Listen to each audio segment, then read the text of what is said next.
There's this amazing movie, Agora, on the life of Lady Hypatia. Catherine Nixie's book mentions her. Uh, why was she murdered? Was it one of the first cases of witch hunting? Do you think the scientific advancement that was happening until on the world until 500 AD got arrested suddenly with the rise of certain cults, religions, and the world went into a shell for 1,000 years till the Renaissance happened in Europe? So this lady Hypatia was a she lived in Alexandria, ancient Egypt, which was at that time quite Hellenized. So it was under the influence of the Roman and Greek cultures because it was part of the Roman Empire, the nascent Byzantine Empire. So Hypatia lived sometime in the fourth and fifth centuries. She was born sometime in the second half of the fourth century, and I think she died sometime in the early fifth century. So she was a mathematician, she was an astronomer, and she was a philosopher. And she had many loyal pupils. She was renowned as a teacher, as a great teacher, and she did a lot of original work in the field of especially mathematics and astronomy. Her father himself was a mathematician and astronomer, so she did original work in mathematics and astronomy. It has all been lost, but the but commentaries about it still survive, so we know that she had done a great deal of work. At that time, I think she was the uh, foremost mathematician and astronomer of the Western world. So that is how eminent she was, and she was a pagan, which means she her religion was the Roman polytheistic religion, or the Greek polytheistic religion, the pre-Christian religion of the Roman and Greek worlds. So that's what she practiced. That was her religious or cultural background, and this was a time of great strife because it is around this time that Christianity was in the process of being adopted by the Byzantine Empire, right? And there was a great deal of religious strife between the Christians, the polytheists, and the Jews as well.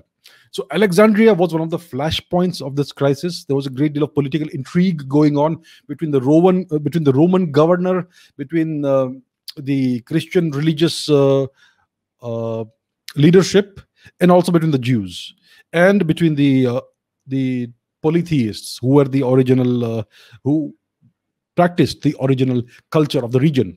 So Hypatia was basically a target of the Christians because she did not convert to Christianity, and she essentially treated all her pupils the same, whatever background they were from. And she was, I think, she had some political and connection as well. I think the Roman governor or somebody was a pupil of hers, and because of this, the Christians accused her of playing politics and influencing the government in a certain direction.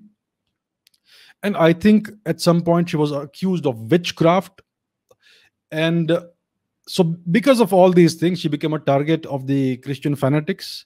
Like I said, Christianity spread in the old world, in the Western world, by violence, by massive violence, shocking brutality.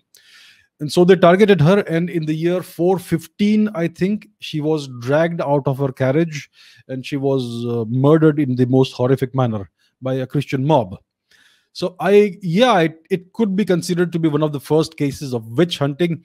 Witch hunting doesn't mean a person is a witch.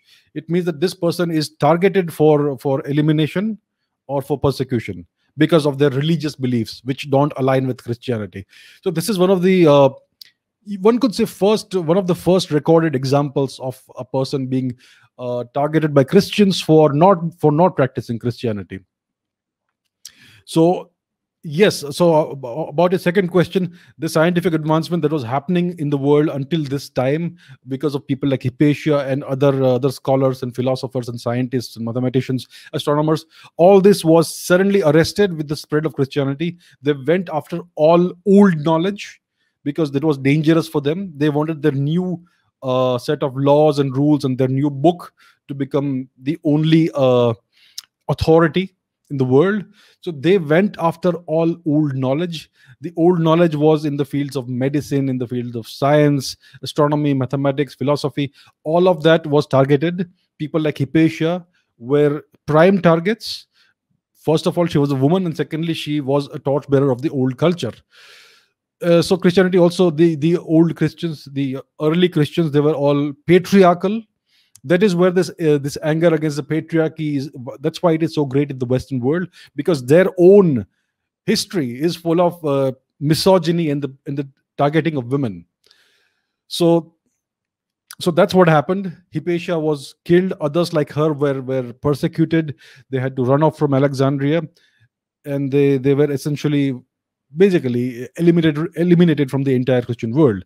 And that's why uh, there was this 1,000 years called the Dark Ages, in which there was no progress in science. Whatever scientific advancements had happened until that time were all wiped out. The memory was lost. All the works were destroyed. They were burned. Libraries were burned.